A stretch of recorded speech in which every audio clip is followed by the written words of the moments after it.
பாருங்கள், எங்கள் வீட்டில் இன்றைக்கி வெண்பொங்கல்.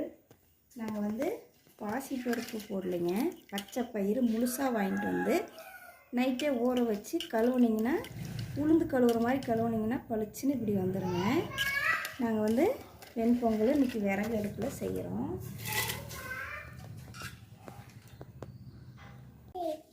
பாருங்கள், பாசிப்பருப்பு நல்லா வெந்துருச்சுங்க. நல்லா வெந்துருச்சுங்க. இப்போ வந்து அரிசி போடணுங்க.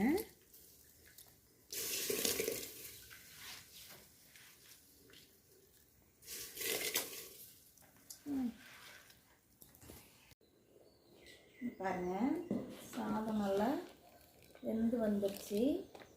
இப்போ வந்து நாங்கள்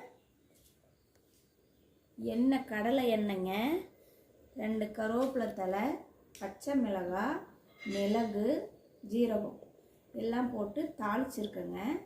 இதை வந்து இதில் வந்து கொட்டிடலாம்.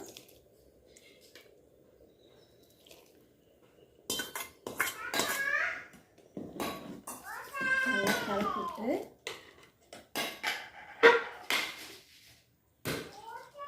நீங்கள் வந்து உப்பு போட்டுக்கலாம். பாருங்கள், பொங்கல் ரெடி ஆயிடுச்சு. பக்கத்தில் தேங்காய் சட்னி வச்சுருக்கேன். பாருங்கள், இதுதாங்க, அவ்வளோதாங்க, ஈஸியாக செய்யலாங்க.